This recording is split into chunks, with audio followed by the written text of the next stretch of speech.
Aksi tawuran antar dua kelompok remaja terjadi di Jalan Maijen DI Panjaitan, Jatinegara, Jakarta Timur. Para peserta tawuran saling serang menggunakan senjata tajam, batu, petasan, dan bom molotov. Tawuran berlangsung selama 1 jam hingga arus lalu lintas tak bisa dilalui kendaraan. Petugas kepolisian yang tiba di lokasi berhasil membubarkan aksi tawuran ini. 8 remaja diamankan polisi berikut barang bukti sejumlah senjata tajam dan juga petasan. Saya nembakin petasan, udah gitu doang. Terus lama-lama rame? Iya. Sering di sini? Bawa sajam juga atau gimana, Bang? Ya, ada sebagian yang bawa sajam.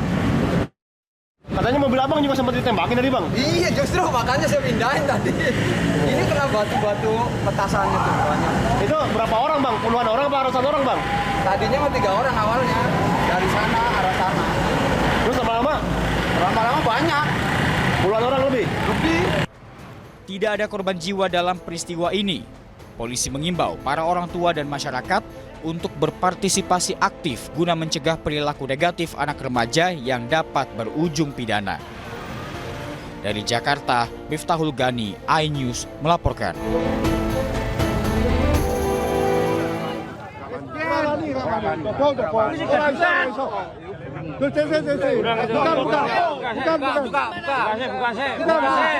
Warga menggerebek 2 oknum polisi di Jalan Telaga Mas, Perumahan Tanah Mas, Semarang Utara, Jawa Tengah.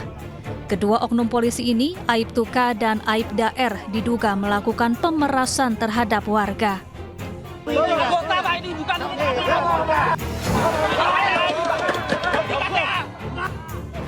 Dalam video viral, oknum polisi bersitegang dengan warga sambil menunjukkan kartu anggota kepolisian. Sementara warga berusaha mengepung sambil menahan mobil.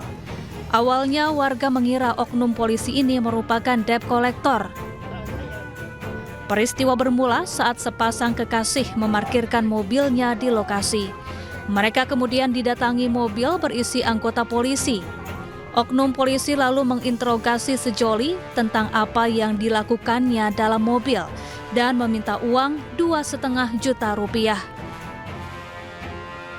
Minta tolong yang perempuan, nganu lawang mobil itu buka, yang perempuan godeli itu terus om. Godeli bicara sampai tengah sini. Nah yang perempuan minta tolong, gebar-gebar. Nah posisi pas lagi parkir, fokus sama yang minta tolong itu. Akhirnya turun semua, nyegat mobilnya yang pelakunya itu.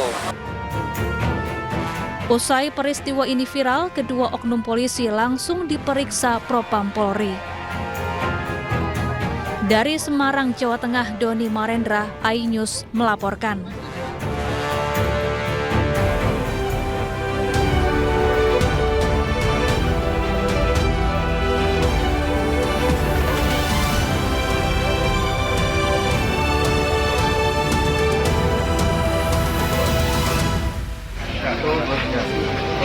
Suasana haru iringi kedatangan jenazah siswi SMA Negeri 1 Poro Sidoarjo korban kecelakaan bus Brimob di kilometer 72 200 Tol Padang, Malang.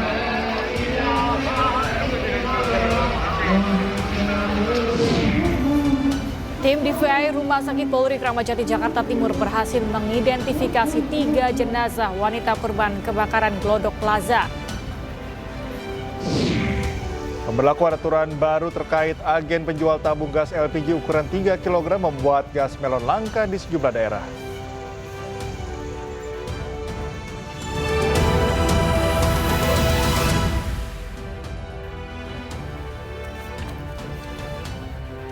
Halo, selamat pagi pemirsa. News Pagi kembali hadir melengkapi informasi Anda pagi hari ini. Ya, selain 3 berita utama tadi, sejumlah informasi menarik lainnya juga telah kami siapkan untuk Anda bersama saya Cika Muntazam. Dan saya Galuh Pandu, inilah News Pagi selengkapnya.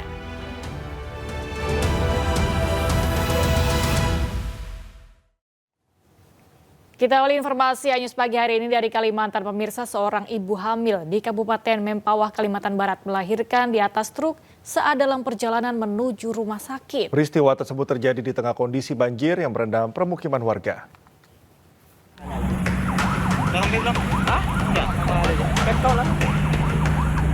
Seorang wanita hamil trimester ketiga terpaksa melahirkan di atas truk dalam perjalanan menuju RSUD Rubini di Kabupaten Mempawah, Kalimantan Barat. Sang buah hati lahir dalam kondisi selamat dengan bantuan tim medis dan anggota Babinsa. Peristiwa ini pun viral di media sosial. Ibu berinisial N yang tengah menanti waktu bersalin ini tidak bisa melahirkan di rumahnya lantaran banjir membuat aktivitas warga terhambat. Tim medis setempat dan anggota TNI pun mengevakuasi sang ibu dengan menggunakan truk menuju rumah sakit. Namun dalam perjalanan, rasa mulas semakin kuat hingga N terpaksa melahirkan di atas truk. Saat ini, Ibu N bersama bayi cantiknya dalam kondisi selamat dalam perawatan intensif di RSUD Rubini. Dari Mempawah, Kalimantan Barat, Yuniardi, iNews melaporkan. Kecelakaan karambol yang melibatkan 4 kendaraan roda 4 dan 2 sepeda motor terjadi di dalam area SPBU di Sleman, Yogyakarta. Akibatnya seorang balita terluka hingga harus dilarikan ke rumah sakit.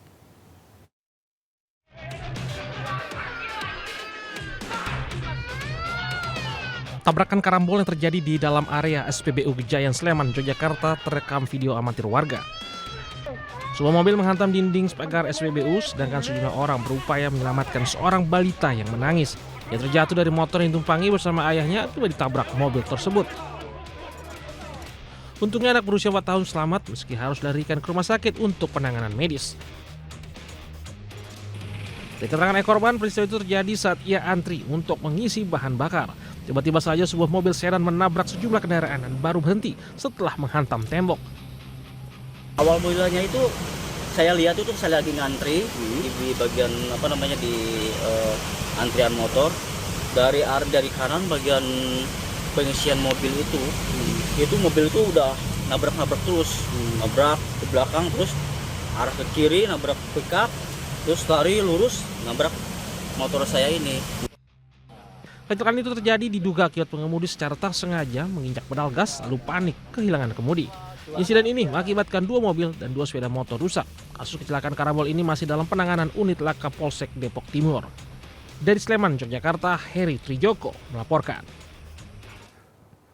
Kamera CCTV merekam kejadian sebelum terjadinya pembunuhan yang dilakukan Rohmat Trihartanto terhadap kekasihnya Uswatun Hasanah yang jasadnya ditemukan di koper di Ngawi, Jawa Timur.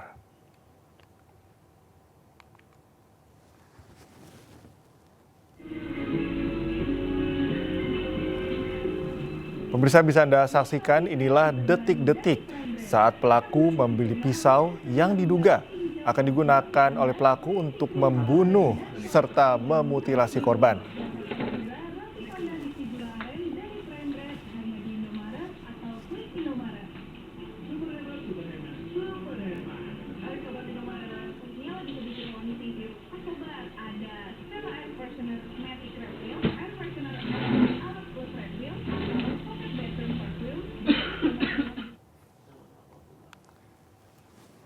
Dan setelahnya atau beberapa jam sebelum melakukan eksekusi pembunuhan, tersangka Rohmat Trihartanto ini mengajak korban untuk makan malam. Tak nampak jika keduanya bertengkar atau cekcok hingga terjadi pembunuhan pada Minggu malam 19 Januari 2025.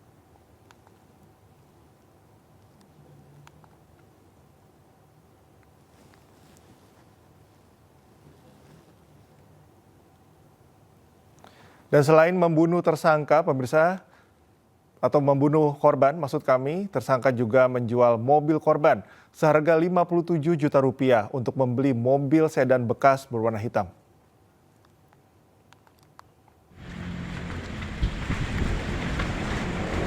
Sementara itu, Polda Jawa Timur melakukan pemeriksaan kejiwaan terhadap Rohmat Trihartanto, pelaku mutilasi ke psikiater. Tes kejiwaan dilakukan untuk mengetahui apakah tersangka normal atau ada gangguan kejiwaan atau psikopat. Pemeriksaan kejiwaan dijalani tersangka selama 6 jam oleh psikolog Polda Jatim. Penyidik juga terus melakukan pengembangan penyelidikan kemungkinan adanya tersangka lain. Kita juga sudah melakukan pemeriksaan psikiatri ya, ahli ya. Kemarin sudah dilakukan pemeriksaan kurang lebih 6 bulan, 6 jam. Ya, 6 jam dari pagi sampai siang. Ya, hasilnya masih dianalisis ya. Nanti mungkin kalau memang sudah keluar analisisnya itu nanti akan kita sampaikan apakah yang bersangkutan ini memang psikopat atau tidak ya. Nanti kita lihat. Kita beralih ke informasi lain, pemirsa. Pemakaman salah satu korban kebakaran Glodok Plaza di Kabupaten Bekasi diwarnai isak tangis keluarga Jumat malam. Sebelumnya Rumah Sakit Polri berhasil mengidentifikasi 6 jenazah korban, yang mana salah satunya adalah Ade Aryati, warga Cibitung.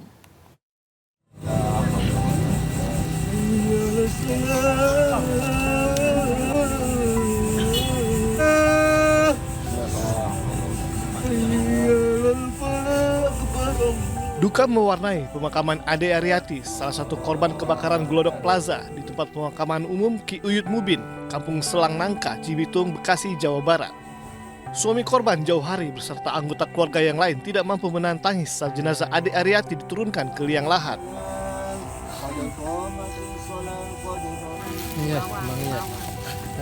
Menurut Jauhari, istrinya bekerja sebagai kasir di lantai 9 dan saat kebakaran terjadi, korban yang memiliki riwayat sakit sesak napas diduga pingsan karena terjebak kepulan asap pekat kebakaran.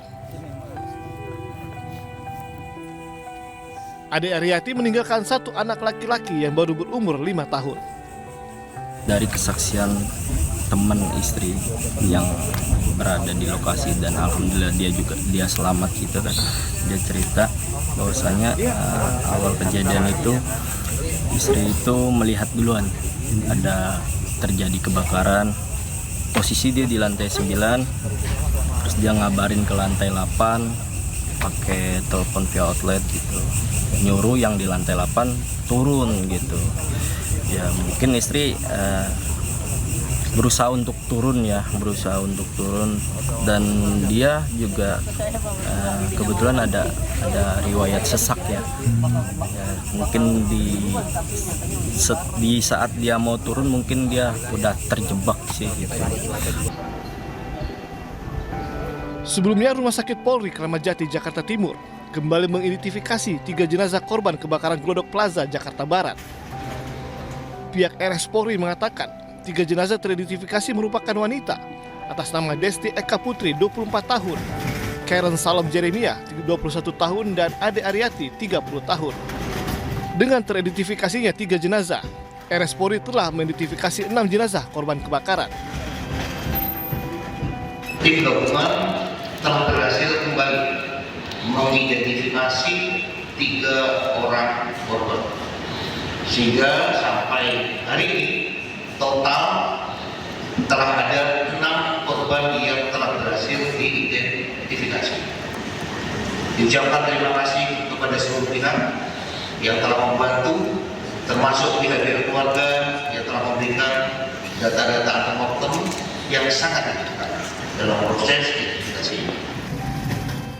Rekonstruksi pembunuhan satpam yang dilakukan anak majikan terhadap korban berlangsung di rumah tersangka. Selain kesal karena sering diadukan pulang malam oleh korban, diketahui korban sakit hati dengan sang ibu.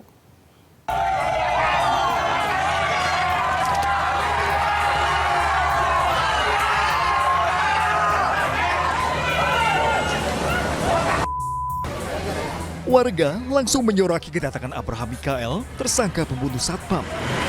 Warga geram dengan pelaku yang tega menghabisi karyawannya sendiri pada 17 Januari lalu hanya karena kesal sering diadukan pulang malam ke ibunya.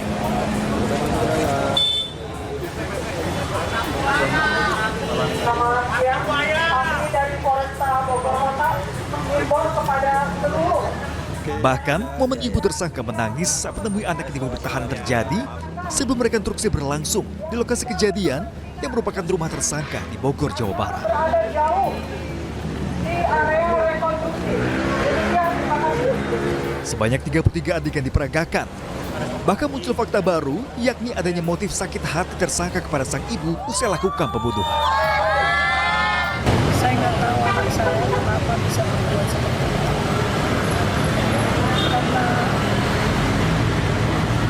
menurut dokter-dokter yang merawat dia memang mengalami kelainan jiwa. Dia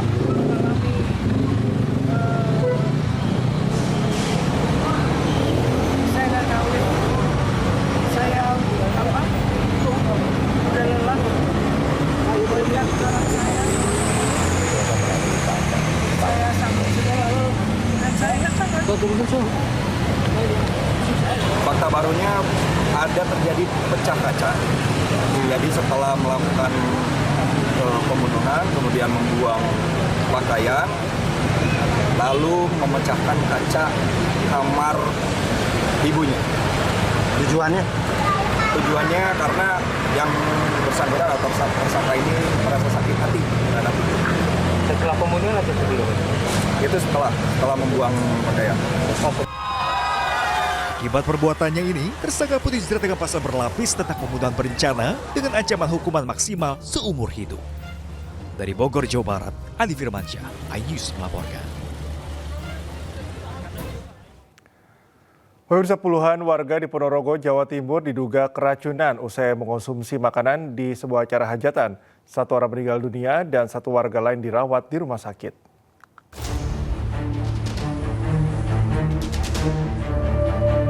Miskun Dayun, warga desa Bonrang, Kecamatan Sawo, Ponorogo, Jawa Timur, meninggal usai diduga menyantap makanan saat acara hajatan doa bersama di rumah tetangganya. Usai disemayamkan, korban langsung dimakamkan di pemakaman umum desa setempat. Selain Miskun, belasan warga lainnya turut keracunan, bahkan 1 korban masih dirawat di rumah sakit.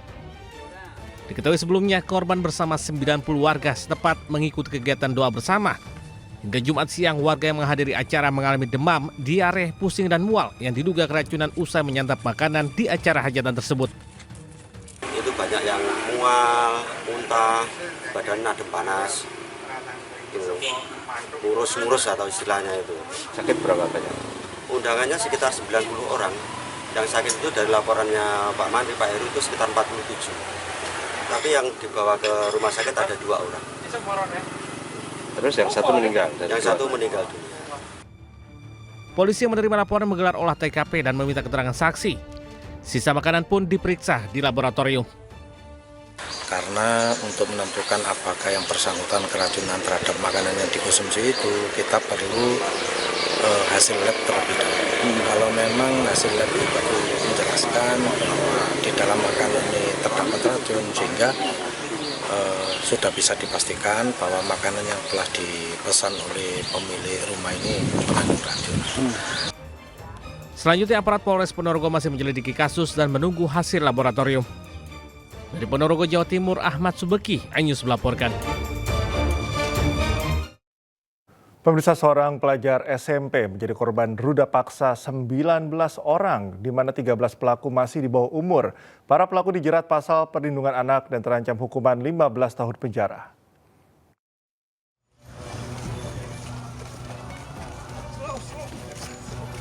Enam dari 19 pelaku pencabulan ini menjalani penyidikan di Unit Perlindungan Perempuan dan Anak Polda Gorontalo.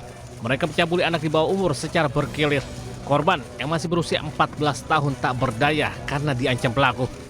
Kasus pencabulan bermula saat korban dijemput salah satu pelaku dan diajak ke sebuah penginapan di kota Gorontalo. Korban dibujuk dan dipaksa untuk berhubungan badan. Pencabulan berlanjut, pelaku lain menjemput korban dan diajak ke rumah pelaku. Sampai di rumah pelaku, korban dipaksa untuk bersetubuh. Jika menolak, korban diancam tidak diantar pulang. Dan karena dengan rasa takut, kemudian mau melakukan perbuatan tersebut. Setelah pelaku F ini melakukan hubungan badan, korban ditinggalkan di kamar. Jadi ditinggal di kamar, masuk lagi beberapa pelaku yang dilakukan secara bergantian sampai dengan pukul 4 pagi. Jadi ada beberapa pelaku melakukan persetubuhan, ada juga yang melakukan pencabulan terhadap korban. 6 pelaku pencabulan dan persetubuhan ini ditahan di Mapolda Gorontalo. Sementara 13 pelaku lainnya yang masih berusia di bawah umur akan diperiksa setelah berkoordinasi dengan pihak pendamping. Pelaku dijerat pasal perlindungan anak dan terancam hukuman 15 tahun penjara dan denda 5 miliar rupiah. Dari Gorontalo, Nur Faizila Hasan, iNews melaporkan. Polisi menangkap seorang guru ngaji yang mencabuli 20 muridnya di Tangerang, Banten. Pelaku menyasar korban anak di bawah umur dengan iming-iming diberikan uang, makanan, hingga bermain ponsel.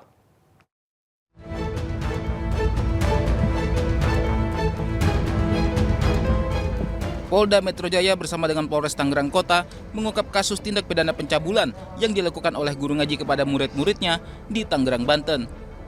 Sempat buron setelah kabur dari rumahnya di Tangerang, pelaku berinisial W diringkus petugas di Serang, Banten. Menurut polisi, tersangka berpura-pura mendapatkan mimpi bahwa tersangka dalam kondisi sakit. Tersangka kemudian mencabuli murid-muridnya yang semuanya di bawah umur di rumahnya. Para korban juga diiming-imingi dengan uang hingga Rp50.000, makanan hingga handphone untuk menuruti kemauan pelaku. Tersangka W alias I menyediakan kurang lebih 8 unit handphone dengan maksud agar korban anak bisa bermain handphone secara gratis di rumah W alias I. Dan tersangka juga menyediakan hotspot secara gratis dan selalu menyediakan makanan dan memberikan rokok kepada anak-anak atau korban guna memperlancar perbuatan cabulnya. Tersangka sudah melakukan aksinya sejak 2017 lalu, namun baru ketahuan tahun lalu setelah orang tua salah satu korban melapor ke polisi. Dilaporkan sudah ada 20 anak laki-laki yang jadi korban tersangka. Tersangka dijerat Undang-Undang Pasal Perlindungan Anak dengan penjara paling lama 15 tahun. Dari Jakarta, Rian Rahman, Dede Rudi, Fakih Satrio, iNews melaporkan. Seorang warga negara Ukraina diduga diculik dan diperas oleh warga negara Rusia di Badung, Bali. Informasinya kami hadirkan usai jeda, tetaplah di iNews Pagi.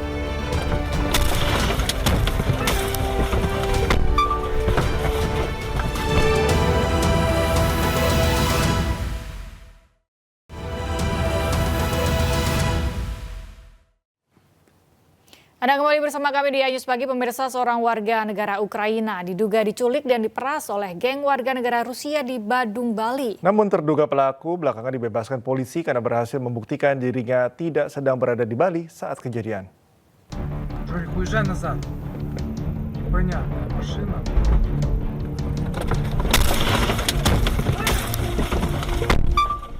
Inilah momen menegangkan yang terekam kamera saat mobil yang ditumpangi seorang warga negara Ukraina, IL, melintasi Jalan Tudun Penyu, Badung, Bali. Tiba-tiba 9 orang bersenjata, bertopeng dan memakai baju bertuliskan polisi mengepung kendaraan IL. Para pelaku kemudian menculik dan membawa IL serta sopirnya ke sebuah villa di Jimbaran. Tiba di villa, IL mengaku dianiaya dan diperas hingga menyerahkan kripto senilai 3,5 miliar rupiah. Terduga pelaku, KA, warga negara Rusia ini pun belakangan dibebaskan polisi usai sempat ditahan. Ya, sebelumnya dilaporkan IL karena diduga anggota geng yang menculik dan memerasnya. Di hadapan penyidik di Treskrimum Polda Bali, KA mengaku pada saat kejadian 15 Desember 2024, ia tidak sedang berada di Bali. Pelapor IL pun enggan bertemu saat akan dikonfrontasi dengan KA oleh penyidik, sehingga tim kuasa hukum KA merasa janggal. Ternyata pada saat tanggal tersebut klien kami berada di Dubai dan bisa dibuktikan, dan ada bukti-buktinya bahwa bersama teman-temannya, bersama istrinya, tidak berada di Bali, dan dalam cap paspor, ya perintasan paspor visa imigrasi, klien kami memang berada di Dubai, tidak berada di Indonesia. Sebelumnya, KA sempat dicegah meninggalkan Indonesia menuju Dubai pada 30 Januari 2025 oleh petugas imigrasi dan Polda Bali. Ia diperiksa bersama 8 terlapor lainnya. Usai dinyatakan tidak bersalah, KA dibebaskan dan melanjutkan perjalanannya ke Dubai pada 31 Januari 2025. Dari Badung, Bali, Indira Ari, iNews melaporkan. Kita ke informasi lainnya, pemirsa. Petugas Bea dan Cukai Batam bersama Polresta Balerang berhasil menangkap sindikat pengedar narkoba. Rencananya narkoba akan diedarkan ke sejumlah wilayah di Indonesia.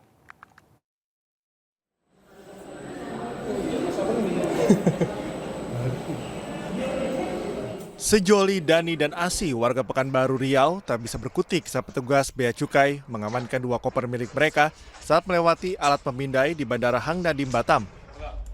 Di dalam koper, petugas menemukan 8 bungkus narkoba jenis sabu seberat lebih dari 2 kg. Keduanya mengaku narkoba jenis sabu ini akan dibawa ke Kendari melalui jalur udara. Keduanya pun menyebutkan nama Awi dan Oki, warga Selat Panjang, Riau, sebagai pemilik narkoba. Tak menunggu lama, petugas Bea dan Cukai Batam mendatangi hotel yang diduga menjadi tempat Awi bermalam selama di Batam. Petugas Bea dan Cukai Batam bersama Satres Narkoba Polresta Barelang berhasil mengamankan beberapa orang di 5 kamar hotel di kawasan Jodo Batam. Dari salah satu kamar yang ditempati oleh Awi, petugas kembali menemukan 8,9 kg narkoba jenis sabu yang juga tersimpan di dalam koper.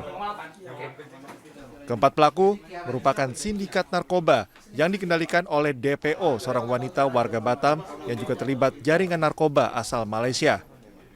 Sabu dibawa dari Malaysia ke wilayah Indonesia melalui jalur laut. Kami melakukan penggerebekan dan penggeledahan di salah satu hotel di kawasan Jodoh, Pulau Batam, di mana kami menemukan 5 kamar yang digunakan oleh pengendali, ya, pengendalinya daripada RD dan AM yang penumpang tadi. Ya, kita temukan barang bukti sebanyak 8.715 gram. Saat ini petugas masih mengejar 2 pelaku pemasok sabu dari Malaysia menuju Kepulauan Riau. Dari Batam, Kepulauan Riau, Gusti Yenosa, iNews melaporkan. Pemirsa, berkas perkara penembakan pemilik rental mobil di res area 45 Tol Tangerang Merak yang melibatkan 3 anggota TNI Angkatan Laut mulai naik ke tahap persidangan. Auditorat Militer 207 Jakarta menyerahkan berkas perkara penembakan yang menewaskan bos rental mobil Ilyas Abdurrahman ke Pengadilan Militer 208 Jumat pagi kemarin. Pada pelimpahan berkas, ketiga tersangka yakni Sersan 1 AA, Sersan 1 RH, dan Kelasi Kepala BA belum dihadirkan auditor militer. Ketiganya masih ditahan di Stal Tahmil Puspom Angkatan Laut. Dalam berkas perkara tersebut, pihak auditorat juga menyertakan 19 saksi ke persidangan. 1 korban penembakan yang kondisinya masih sakit akan diajukan sebagai saksi tambahan.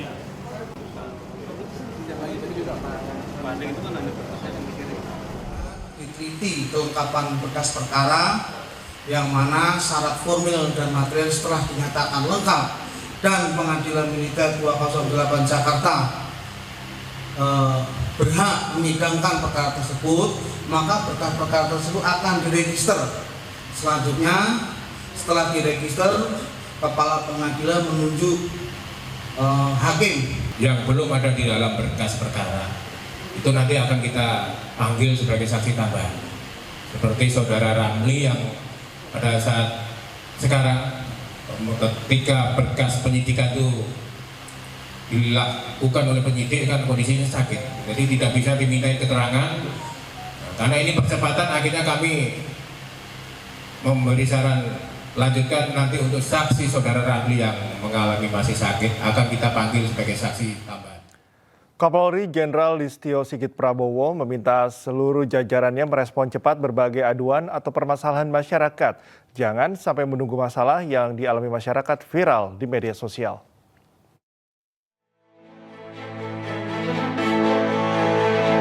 Kapolri Jenderal Listio Sigit Prabowo meminta jajarannya untuk membuat akun khusus untuk menerima aduan masyarakat. Saat menghadiri Rapim Polri di Jakarta, Kapolri menyatakan tujuan dibuatnya akun khusus tersebut untuk memberikan respons cepat penanganan dari aduan masyarakat. Kapolri menyatakan dari tingkat Kapolda hingga Kapolres penting untuk memiliki akun khusus layanan pengaduan, sehingga jika ada laporan peristiwa atau kejadian bisa langsung direspons di akun resmi dan tak perlu menunggu 2 atau 3 hari hingga viral. Menurut Kapolri, respon cepat dari polisi di seluruh wilayah menjadi penting dalam pelayanan kepada masyarakat. Tim Liputan iNews melaporkan. Menteri Dalam Negeri Tito Karnavian memastikan pelantikan kepala daerah hasil Pilkada 2024 yang tidak bersengketa batal digelar pada 6 Februari 2025 mendatang. Hal ini dilakukan sesuai instruksi MK yang meminta pelantikan kepala daerah dapat dilakukan bersama usai MK memajukan jadwal putusan sela sengketa pilkada.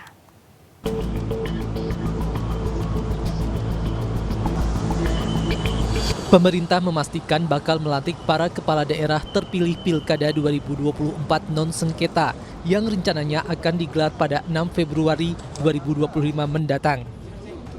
Hal itu disampaikan Menteri Dalam Negeri Tito Karnavian dalam jumpa persnya di kantor Kemendagri Jumat siang. Tito menjelaskan pembatalan dikarenakan adanya instruksi MK yang akan mempercepat putusan sela atau dismisal sengketa pilkada dari sebelumnya 13 sampai 14 Februari menjadi 6 sampai 5 Februari. Sehingga MK meminta agar pelantikan kepala daerah non-sengketa dapat digabungkan dengan kepala daerah hasil dismisal. Hari Senin nanti ada rapat kerja dengan Komisi DPR RI, sekaligus juga salah satunya saya akan menyampaikan hal ini.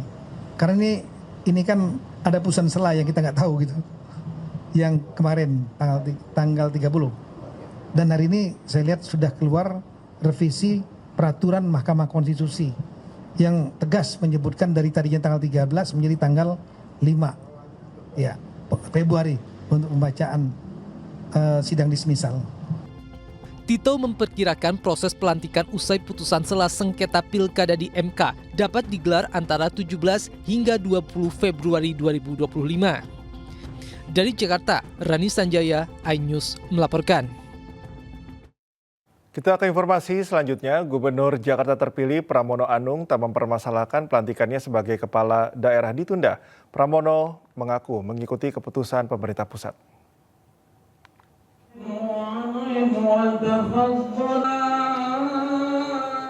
Pramono Anung menyebut siap dilantik kapan saja.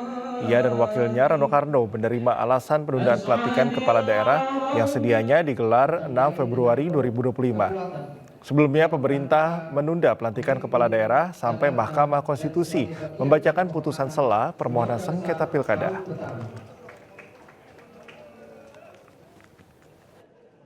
Saya dan Bang Dul tidak pernah menjanjikan yang tidak bisa dikerjakan.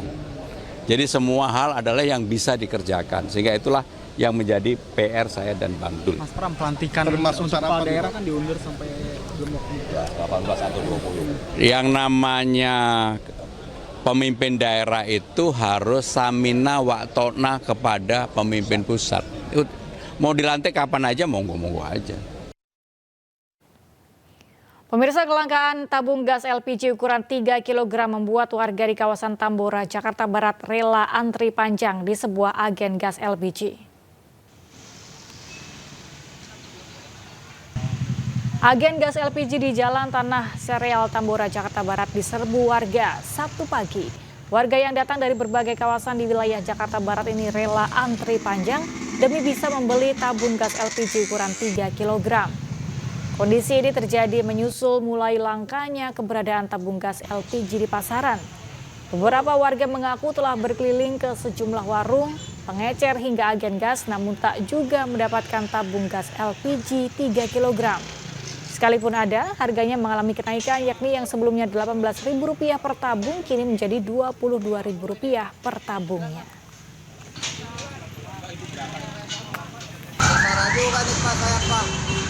Dari pagi sampai sore belum ada gas Pak. Aduh.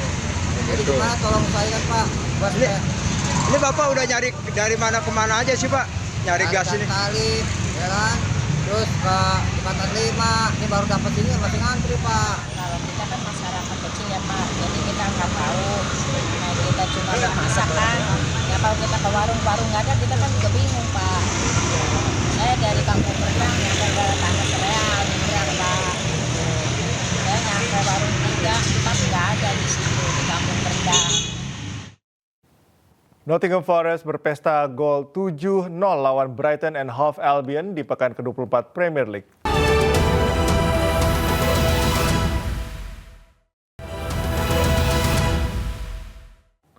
Pemirsa, untuk mengetahui informasi terkini dari Rumah Sakit Medika Lawang, Malang, kami sudah terhubung dengan rekan Saif Fajarani di sana. Halo, selamat pagi Saif, bagaimana kondisi korban laka lantas di sana?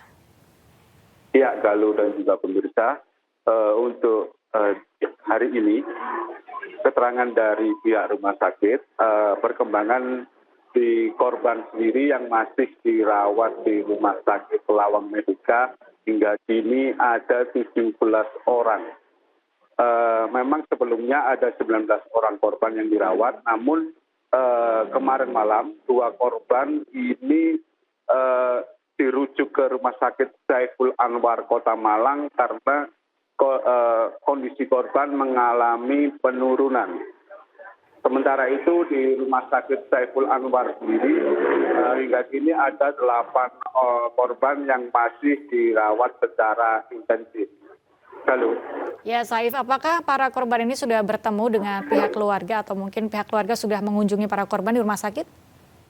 Ya, pasca kejadian kecelakaan tol bus di Tol Pandaan Malang itu sendiri, beberapa keluarga maupun orang tua korban berbondong-bondong mendatangi Rumah Sakit Lawang Medika untuk mengetahui kondisi terkini dari anak-anak yang mengikuti rombongan ke Kota Malang itu. Halo. Baik, bagaimana dengan kondisi korban yang meninggal? Apakah sudah dibawa keluarga untuk pulang dan dimakamkan atau seperti apa? Iya, Galuh. Untuk kedua korban, yakni atas nama siswi atas nama Nafiri Aridi Maharani, itu sudah dijemput oleh pihak keluarga pada kemarin sore dan pada malamnya sendiri sudah dimakamkan di pemakaman umum desa setempat. Sementara itu untuk korban meninggal atas nama Khairul, yaitu sopir dari bus itu sendiri, kemarin malam sudah dijemput pihak keluarga dan sudah berada di rumah duka di sekitar Ngoro Mojokerto. Halo. Baik, Saif, mungkin dapat Anda ceritakan kembali bagaimana kronologis peristiwa terjadinya kecelakaan tersebut. Mereka ini pelajar dari mana dan akan menuju kemana? Ya, Galuh. Menurut Kasat Lantas Polres Pasuruan sendiri, kronologi kejadian kecelakaan tunggal bus di Tol Pandaan Malang ini sendiri terjadi di sekitar exit Tol Purwodadi. Bus yang ditumpangi oleh sedikitnya 31 penumpang itu tiba-tiba menabrak pembatas jalan dan terhenti di tiang penunjuk jalan. Bus mengalami kerusakan pada bagian depan dan mengakibatkan 2 orang tewas, 1 sopir itu tewas di lokasi kejadian, sementara 1 siswi tewas setelah mendapatkan perawatan di rumah sakit. Halo. Baik, Saif, apa yang menjadi penyebab kecelakaan tersebut? Apakah Anda sudah mendapatkan informasi? Dari keterangan Kasat Lantas kemarin, dugaan awal memang ada kelalaian dari sopir bus itu sendiri. Diduga sopir bus ini tidak fokus sehingga menabrak tiang penunjuk jalan di exit Tol Purwodadi. Halo. Bagaimana dengan rencana olah TKP di lokasi kejadian? Kapan akan dilakukan, Saif? Kami belum mendapatkan informasi terkait olah TKP yang akan digelar. Namun biasanya bila kecelakaan di tol itu keesokan harinya akan dilakukan olah TKP menggunakan traffic accident. Baik, terima kasih Saif melaporkan langsung dari kawasan RS Medika Lawang Malang. Selamat bertugas kembali dan salam sehat. Kita menuju ke informasi lainnya, pemirsa. Massa yang tergabung dalam Forum Ukhuwah Islamiyah menggelar aksi bela Palestina di kawasan titik 0 km kota Yogyakarta. Massa aksi menyerukan pemerintah dan seluruh warga tanah air mendukung adanya kemerdekaan penuh terhadap Palestina.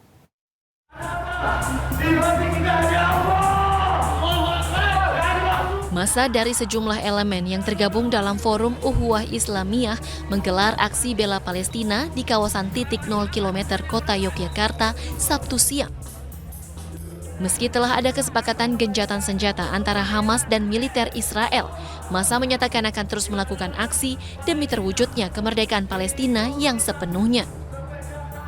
Massa aksi juga menyerukan pemerintah serta seluruh warga tanah air untuk tetap mendukung kemerdekaan penuh Palestina melalui aksi boikot produk yang diduga terafiliasi Israel.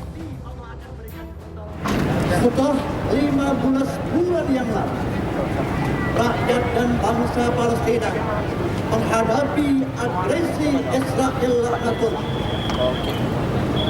pembunuhan genosida kepada rakyat Palestina yang tanpa kemanusiaan adalah merupakan kejahatan perang yang bertentangan dengan hak asasi manusia.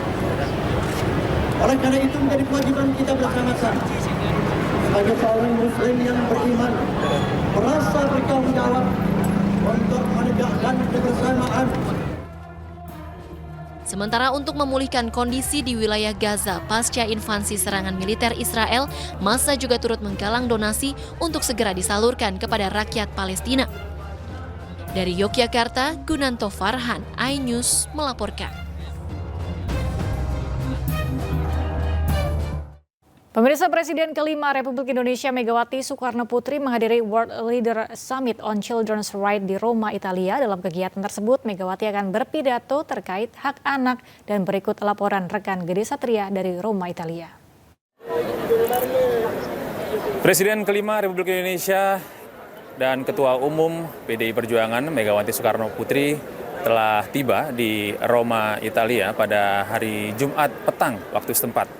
Dalam kegiatan ini, Ibu Megawati juga ditemani oleh Ketua DPR RI Puan Maharani dan akan memberikan speech begitu dalam kegiatan World Leader Summit on Children's Rights di Vatikan yang akan digelar pada tanggal 3 Februari 2025. Dan juga disampaikan oleh Ketua Bidang Luar Negeri DPP PDIP Ahmad Basara menjelaskan bahwa Megawati Soekarno Putri menerima undangan untuk menjadi pembicara dalam forum yang memfokuskan untuk hak-hak anak-anak di seluruh dunia. Dan rencananya Ibu Megawati akan bersama-sama dengan beberapa pemimpin dunia lainnya dan beberapa NGO internasional juga membahas soal permasalahan anak. Tentu saja Ibu Megawati juga akan menyampaikan berbagai permasalahan yang dihadapi oleh anak-anak di Indonesia dan berbagai upaya untuk perlindungan anak-anak di tanah air. Selain itu, kegiatan ini juga diikuti oleh berbagai tokoh dunia, diantaranya Ratu Rania Al-Abdullah dari Jordania, lalu ada Imam Besar Al-Azhar Mesir, Ahmed Al-Tayeb, Wakil Perdana Menteri Italia, Antonio Tajani, dan Menteri Luar Negeri Gambia, Mamoudou.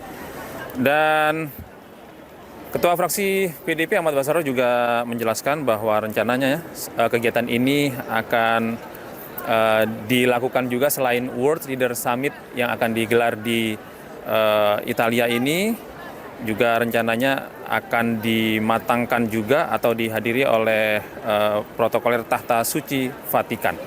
Dari Roma, Italia, saya Gede Satria, iNews melaporkan.